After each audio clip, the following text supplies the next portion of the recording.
तो है दोस्तों, आज हम एक्सप्लेन करने लगे हैं एक न्यू कोरियन ड्रामा को जिसका नाम है माय बायस माय बॉस। तो चलिए इसको एक्सप्लेन करते हैं।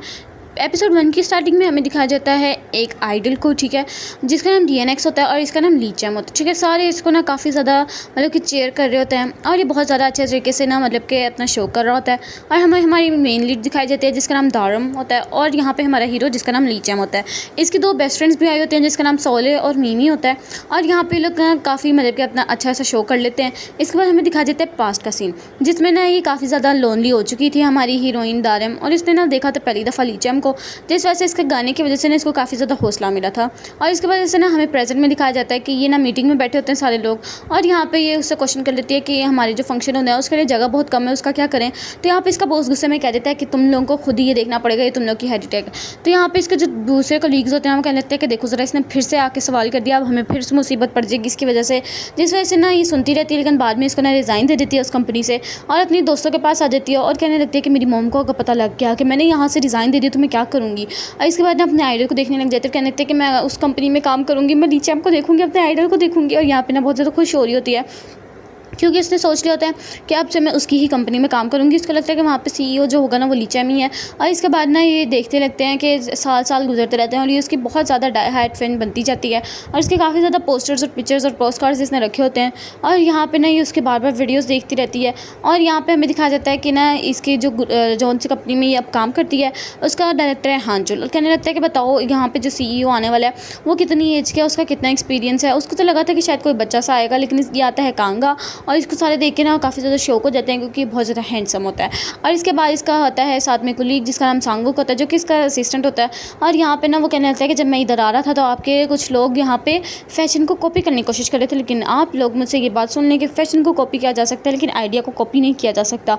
इसके बाद वो मीटिंग तोड़ के ना वहीं से जा रहा था। तो यहाँ पे हांसुल उसको रोक देता है और कहने लगता है कि आप एक दफ़ा हमारी कंपनी में आके देखें तो सही, आप मतलब कि ऐसे ही छोड़ के जा रहे हैं बिना कुछ किए। इस वजह से वहाँ से चले जाते हैं। और यहाँ पे हमें दारुम को दिखा जाता है जो कि फाइनली उसको ना अपीलियो में मिल ही जाती है जॉब, जो कि ली चैम की कंपनी होती है, जिस वजह से बहुत ज़्यादा खुश होती है। कांगा जा रहा होता है जिस वजह से खुशी खुशी में भाग देती है और यहाँ पे ना उसके साथ टकरा जाती है, उससे माफ़ी मांग के वहाँ से चली जाती है। लेकिन इसका काफ़ी ज़्यादा मेकअप उसके शर्ट पे लग जाता है। इसके बाद ना ये अपनी दोस्तों को बता रही होती है कि मुझे वहाँ पर जॉब मिल चुकी है, जिस वजह से वो खुश हो जाती है और यहाँ पर ना झूमने लग जाती है। और कांगा भी इसको देख लेता है यहाँ पर। और इसके बाद ना हमें दिखाया जाता है ये लोग ने कह रहे ओके मैं होती हैं तीनों लड़कियाँ, और यहाँ पर ये कांगा के सामने इसका जो दोस्त होता है वो बैठा होता है मिनियू। और यहाँ पर ना वो देखते ही साथ ही ना सोला को वो कहने लगता है कि तो मेरी टाइप की लड़की है, वाह। और इसके बाद ना दारुम को हमें दिखाया जाता है जिसके पोस्टर नज़र आ जाता है। यहाँ पे जो इसका ओनर होता है ना मतलब कैफ़े का, वो कहने लगता है कि तुम हमेशा से मुझसे पोस्टर लेती हो इसलिए मैं तुम्हें दे देता हूँ। यहाँ पर मिनी ऑलरेडी उन दोनों के पास आ गया होता है तो वो उसको बैठने का कहता है, कहने लगता है कि मैं तुम लोग को एक मैजिक ट्रिक दिखाता हूँ। और यहाँ पे ना वो उसका पोस्टर फाड़ देता है और यहाँ पे वो गौर नहीं करता कि बेचारी को कितना दर्द हुआ होगा, उसका पोस्टर फाड़ दिया, लेकिन वो मैजिक पे ध्यान दे के वहाँ से चला जाता है। और इसके बाद ना यहाँ पे आके कांगा को बताता है कि वो लड़की जो बैठी हुई है ना वो काफ़ी ज़्यादा बड़ी फ़ैन है ली चैम की, पता नहीं क्यों है। इसके बारे में ना बहुत बुरे लफ्ज़ बोलता है ली चैम के बारे में, जिस वजह से इसको इतना गुस्सा आता है कि वो आइस फेंकती है उसके ऊपर, लेकिन मिनी साइड पर जाता है और कांगा के ज़ोर से लग जाती है और यहाँ पे उसके नाक से खून निकलने लग जाता है। और यहाँ पे मिनी जो होती है ना वो उससे माफ़ी मांगने लग जाती है कि माफ़ कर दो, मेरी दोस्त से गलती होगी। लेकिन वो मिमी को हटा के ना कहने लगते हैं कि नहीं तुम माफ़ी क्यों मांग रही, इसमें इनकी गलती है, इसने मेरे पोस्टर फाड़ दिया, ऊपर से मुझे ये सब कुछ कह रहा है। और यहाँ पे ना मिमी इसकी ज़ोर से टांग मारती है जिस वजह से पैरों में गिर जाती है उसके। और यहाँ पे ना वो इस टाइम नशे में भी होती है जिस वजह से उसको नहीं बता लग रहा होता है। मिमी कहने लगती है कि देखो मेरी दोस्त तुम्हारे पैरों में पड़ के माफ़ी मांग रही, उसको माफ़ कर दो। इसके बाद वो उसको खींच के लेके चले जाते हैं, लेकिन कांगा याद करते कि तो वही लड़की है जो कि सुबह मुझसे टकराई थी। इसके बाद इसकी दोस्त यहाँ पे इसको घर ले आती है और उसको सुला देती है और यहाँ पे वो काफ़ी ज़्यादा खुश होती है पीलियो में आके। और यहाँ पे वो ना इसको दूसरे कोलीग्स मिलते हैं जो कि योंगवन और मीना होते हैं। और यहाँ पे वो कहने लगते हैं कि हम भी मार्केटिंग की तरफ से ही आए हैं।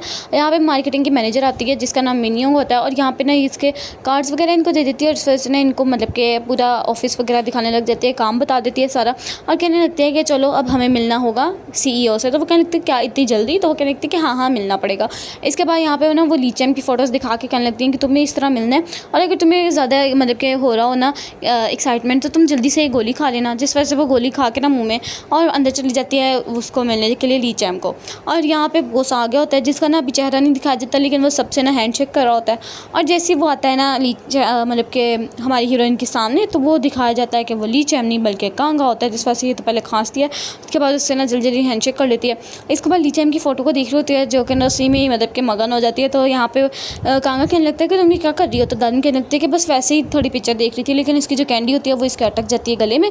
यहाँ पे उसकी मैनेजर नहीं निकाल पाती है, तो वो जल्दी से उसको बैक हक करके ना उसको इतने ज़्यादा झटके देता है कि किसी तरीके इसकी गोली निकल जाए और फाइनली निकल आती है। इसके बाद यहाँ पे इसका जो मैनेजर होता है ना जिंगसुंग, वो आज तक बताने लगता है कि दारुन ने क्या क्या मतलब कर दिया था, लेकिन इसके कोलीग्स होते हैं ना बताने लगता है कि वो यहीं पे बैठी हुई है। तो वो उससे माफ़ी मांग देने लग जाती है कि मैंने ये गलती से कर दिया था, मैंने जानबूझ के नहीं किया था, जिस वजह से कोलीग्स उसको कुछ भी नहीं कहते हैं। इसके बाद ना लिफ्ट में जाती है, तो इसके दोस्त इसको कॉल मैसेज कर देते हैं कि वाओ तुम तो ली चैम से मिल गई होगी, तुमने किस तरह बातें कही, तुमने इसको टच किया, चलो हमें ट्रीट देना, तुम्हारी तरफ से ट्रीट होगी। तो यहाँ पे ना वो रो के बता रही होती है कि नहीं ली चैम से नहीं मिली मैं, और मेरे बॉस ने मुझे बैक हक भी किया, जिस वजह से ना वो बहुत ज़्यादा परेशान रहते हैं कि हाँ ली चैम से नहीं मिली है। इसके बाद हमें कांगा को दिखाया जाता है, जिसने ना काफ़ी ज़्यादा इन्फॉर्मेशन दारुन के बारे में निकलवा ली होती है, और वो कहने लगता है कि इसने ऐसी कंपनी में काम किया था जिस वजह से मुझे तो लग रहा है स्पाई के तौर पर आई है यहाँ पे। कांगा कहने लगता है कि चलो ठीक है, इस पर तुम ज़्यादा रखना कि किसी तरीके कुछ करे ना कर सके। और यहाँ पे हांचल को दिखाया जाता है जो कि आया होता है। तो कांगा कहने लगता है कि मुझे लगता है कि तुमने हमारी कंपनी में किसी स्पाई को भेजा है। तो वो कहने लगता है कि तुम्हें क्या लगता है कि क्या वो मेरे लिए काम करती होगी स्टिल, जो भी आई होगी। तो यहाँ पे ना हमें ली चैम को दिखाया जाता है जो कि फाइनली आ गया होता है, और यहाँ पे ना वो उसके पास कांगा के पास एक लड़की आई होती है उन करके, और यहाँ पे वो कहने लगता है कि मैं एक रिपोर्टर हूँ, मुझे आपसे ना मतलब इंटरव्यू लेना है। वो ना उसको बाद में पता लगता है कि ली चैम उसको बुला रहा है, तो वो कहने लगता है कि नहीं मैं अभी बहुत ज़्यादा बिजी हूँ। तो ये चला जाता है ली चैम से मिलने के लिए। ली चैम इसको पीछे से हक करता है और वो कहने लगता है कि बैठ जाओ आगे आके, और वो उसको कहने लगता है कि वो लड़की का क्या हुआ। तो वो कहने लगता है कि अच्छा वो जिसकी रोमांस पहली थी। तो वो कहने लगता है कि वो तो मेरी ज़िंदगी से कब से चलेगी। तो वो कहने लगता है कि तुम्हें पता है ना तुम्हारी गर्लफ्रेंड ही तुम्हारा डाउनफॉल का जरिया बन सकती है। तो यहाँ पे वो कहने लगता है कांगा को अच्छा तो तुमने इसलिए आज तक डेट नहीं किया कभी भी, और इस वजह से नहीं लगी इसी तरह बात कर रहे होते हैं। तो दारुन ने सारी बातें सुन ली होती हैं, लेकिन वो वहाँ से चली जाती है उस टाइम। और यहाँ पे ना हमें दिखाया जाता है दारुन को जो कि ना काफ़ी ज़्यादा एक्सरसाइज कर रही होती है हार्ड। तो इसके दोस्त कह रहे होते हैं कि छोड़ो ना, इधर आओ, इधर आके खा लो। तो वो कहने लगते हैं कि नहीं ये मेरी सज़ा है जो कि मैंने सब कुछ किया था। तो यहाँ पे वो कहने लगती है कि मैं कल किस तरह फेस करूँगी अपने बॉस को। तो इसके दोस्त कहने लगते हैं कि बस तुमने उसको इग्नोर करना है और ज़्यादा से ज़्यादा हार्ड वर्क करना है। तो ये मान जाती है। उसके बाद काफ़ी ज़्यादा काम करती है और काफ़ी ज़्यादा कपड़े लेके ना लिफ्ट में चढ़ जाती है और कहने लगते हैं कि बस मुझे ज़्यादा से ज़्यादा हार्ड वर्क करना है और कांगा के सामने नहीं आना। और बाद में पता लगता है कि कांगा बिल्कुल ही इसके साथ खड़ा होता है, कपड़ों की वजह से उसको नहीं देख पा रही होती है और वहाँ से चली जाती है। कांगा ने सब कुछ सुन लिया होता है। इसके बाद ये सारे कोलीग्स मिलकर आगे होते हैं पार्टी वगैरह करने के लिए, और यहाँ पे काफ़ी ज़्यादा वाइन पी लेते हैं। और अचानक से ना वहाँ पे कांगा भी आ जाता है और काफ़ी ज़्यादा लोग परेशान हो जाते हैं कि क्या ये तो पहली दफ़ा यहाँ पे आया है। और यहाँ पे ना कांगा आके दारुन को कहने लगता है कि चलो मैं तुम्हें सर्व करता हूँ। तो ये भी आगे कर देती है, लेकिन वो उसको काफ़ी थोड़ी देता है वाइन। और यहाँ पे वो कहने लगता है कि तुमने काफ़ी ज़्यादा पी लिया और तुम्हें अब घर जाना चाहिए। तो ये भी ओके कर देती है, अब बाहर आती है। तो ना यहाँ पे वो कहने लगता है कि नहीं बस मुझे थोड़ा सा और करना चाहिए। और इसके बाद ना वो चली जाती है उसके ऑफिस में। यहाँ पे वो हांचल को देख लेता है, वो कहने लगता है कि यहाँ पे ये क्यों आया था। इसके बाद ये अपने ऑफिस जाता है, तो वहाँ पे देख लेता है दारुन ऑलरेडी खड़ी होती है ली चैम की फोटो के सामने और उसको बार बार टच करने की कोशिश करी होती है। और यहाँ पे वो उसको रोक देता है और कहने लगती है कि तुम क्या कर रही हो।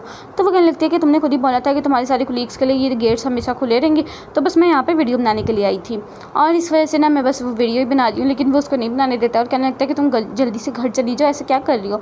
लेकिन वो उसके ऊपर ही बेहोश हो जाती है। और यहाँ पे ना हमें दिखाया जाता है इसके बाकी कोलीग्स को जो कि यहाँ पे पार्टी वगैरह कर रहे होते हैं, और यहाँ पे ना वो उसके बारे में बात कर रहे होते हैं दारुन के बारे में। लेकिन यहाँ पे तो वो इस टाइम सो रही होती है और इसकी ना वीडियो देख लेता है सारी की कर क्या रही थी। और इसके बाद उसको कहने लगता है कि तुम्हें अब घर जाना चाहिए, लेकिन वो नहीं जाती है। और इस वजह से ना सुबह उठती है तो वो उसी के ऑफिस में होती है, तो वो जल्दी से अपनी दोस्त को बुला लेती है और मीमी को। और मीमी फ़ौरन से उसके लिए कपड़े लेके आती है, तो वो रेस्टोरेंट में जाकर अपने कपड़े चेंज करती है और कहने लगती है कि मुझे बताओ तो सही रात को क्या हुआ था। तो वो कहने लगती है कि मैं अपने बॉस के रूम में सो गई थी ऑफिस में। तो वो कहने लगता है क्या तुम दोनों इकट्ठे सोए थे। तो वो कहने लगते हैं नहीं ऐसा नहीं था, बस वैसे ही मैं ज़्यादा वाइन पी ली थी, इस वजह से मैं ऐसे सो गई थी। तो ये भी ओके कर देती है। इसके बाद में सारे कोलीग्स होते हैं ना वो इसको गुड कह रहे होते हैं कि तुमने बहुत अच्छा किया बहुत अच्छा किया। तो वो उसको कहने लगती है कि मैंने क्या कर दिया ऐसा जो कि ये लोग मुझे इस तरह कह रहे हैं।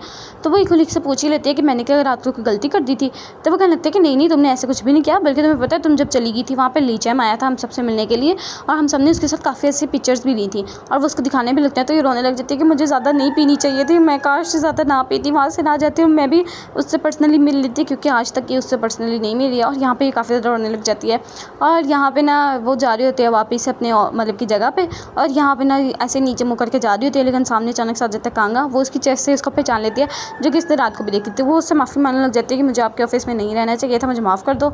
तो वो भी ओके कर देता है। तो वो वहाँ से ना जाने लगती है, लेकिन ना उसका जो होता है पर्स वो गिर जाता है नीचे, और यहाँ पर ना वो भाग के चली जाती है वहाँ से अपने काम के लिए, जो कि उसको बुला रहे होते हैं कि जल्दी आके अपना काम करो। वो उसके पीछे पीछे आ रहा था उसको पर्स देने के लिए, लेकिन वो कहने लगती है कि मेरा पीछा क्यों कर रहा है और मुझे बुला क्यों रहा है। वो भागने की कोशिश कर देते हैं, लेकिन सामने से अचानक से आ जाता है ली चैन और ये दोनों का आई कॉन्टैक्ट हो जाता है। इसने भी पहली दफ़ा देखा होता है, कांगा भी देख लेता है कि इसके सामने कौन खड़ा है।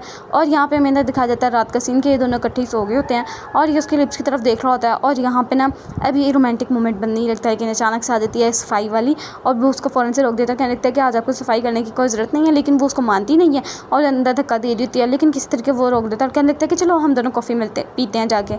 तो वो फाइनली मान जाती है और बस इसी सीन के साथ ये वाला एपिसोड पे एंड हो जाता है। वीडियो अच्छी लगी तो लाइक करना, चैनल को सब्सक्राइब करना। मिलता है नेक्स्ट अमेजिंग एपिसोड में, तब तक के लिए अल्लाह हाफिज़।